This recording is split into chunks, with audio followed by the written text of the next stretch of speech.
नमस्कार.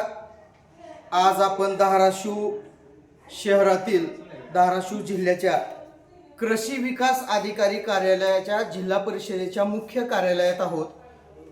आपण या ठिकाणी पाहू शकता दुपारचे 1:32 झालेत. भारत कृषी प्रधान देश आहे. कृषी प्रधान देशातील कृषी कार्यालयाचं पाठीमागे मी 2 वेळेस स्टिंग ऑपरेशन करून सर्वसामान्य जनतेपुढे मांडलं होतं. आज तर त्याच्यापेक्षा भयानक परिस्थिती धाराशिव जिल्ह्याच्या कृषी विकास अधिकारी कार्यालयाची आहे. साहेब जरा इकडे दाखवा. SN पाळेकर म्हणून आहेत कनिष्ठ प्रशासन अधिकारी. सहाय्यक प्रशासन अधिकारी PY जाधव आहेत. या ठिकाणी बघा, मी मागील 15 दिवसापासून धाराशिव जिल्ह्यात 7,883.507 मेट्रिक टन युरिया खत नेमकं कुठं गेला याचा शोध घेतोय. मला युरियाचा तर शोध लागला नाही, पण कार्यालयातल्या कर्मचाऱ्याचा सुद्धा शोध लागला नाही. आस्थापना शाखा 2 SH जाधव साहेब आहेत. सोमनवाड साहेब भांडार शाखा आहे. या इकडं श्रीमती VN नायकवाडी म्हणून आहेत. परिस्थिती बघा कशी आहे.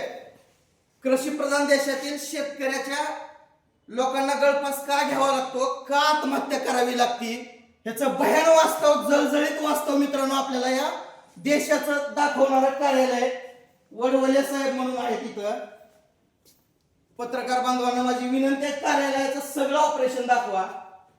यांना तर बोर्डच नाही, बहुतेक हे निनावी साहेब म्हणून धरा. या ठिकाणी इकडे बघा, UD मगर म्हणून आहेत. या ठिकाणी भारत देश कृषी प्रधान आहे. मोदी साहेब एकीकडे स्वच्छतेचा नारा देत असताना वीज बचतीचा नारा देतात. सगळ्या कार्यालयातली लाईट चालू आहे. म्हणजे वीज बिल सुद्धा या ठिकाणी अक्षरशः मोफत कसं वापरायचं, शासनाचं लोकांनी भरलेला टॅक्सचा पैशाचा कसा वाटोळा करायचा.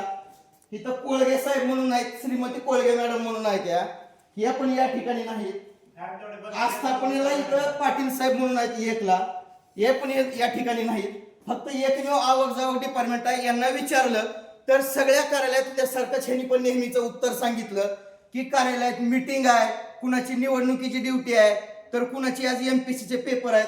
इथं फक्त यांच्या मुवमेंट रजिस्टर नाही, यांच्या आवक जावक रजिस्टर पाशी एकच पत्र आहे, त्याच्यावर फक्त एका कर्मचाऱ्याची आजची ऑर्डर आहे.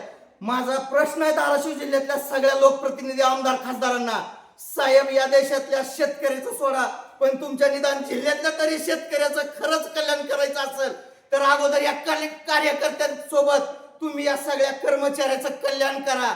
या सगळ्यांना नोटिसा काढा. देशातल्या कृषी मंत्र्याला, महाराष्ट्र राज्यातल्या कृषी मंत्र्याला माझं या ठिकाणी खुलं आव्हान आहे.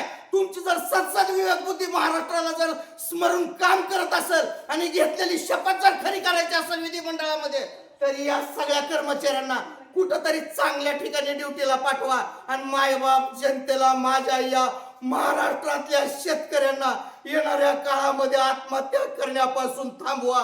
कृषी मंत्री साहेब, हे जळजळीत वास्तव बघा. मी तुम्हाला तुमच्या वैयक्तिक WhatsAppवर पाठीमागच्या प्रमाणे हा पण व्हिडिओ नक्कीच सेंड करतो. त्याच्यामुळे माझी कळकळीची विनंती आहे, साहेब या शेतकऱ्याचं रोजच मरण त्यांच्या आणखीन गळफास लावून मारू नका, अन्यथा आम्हाला या शेतकऱ्यांना ठिकाणी कळकळीची विनंती आहे की गळफास घेतल्याशिवाय मायबाप जनतेला आम्हाला कुठलाही पर्याय नाही.